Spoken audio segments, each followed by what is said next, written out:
पुढची बातमी पाहूयात। उपमुख्यमंत्री देवेंद्र फडणवीस यांच्या नावापुढे डॉक्टर अशी पदवी लागणार आहे। जपानमधील कोयासान विद्यापीठाकडून उपमुख्यमंत्री देवेंद्र फडणवीस यांना आज मानद डॉक्टरेट पदवी दिली जाणार आहे।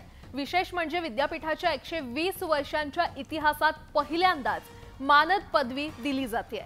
पायाभूत सुविधा, औद्योगिक विकास, जलसंधारण, सामाजिक समानतेसाठी केलेल्या उल्लेखनीय कार्याबद्दल देवेंद्र फडणवीस यांचा सन्मान केला जातोय। आज मुंबई विद्यापीठात डॉक्टरेट प्रदान सोहळा पार पडणार आहे। मुंबई विद्यापीठातील दीक्षांत सभागृहात हा कार्यक्रम होणार असून कोयासान विद्यापीठाचे प्रमुख अधिकारी यावेळी उपस्थित राहतील।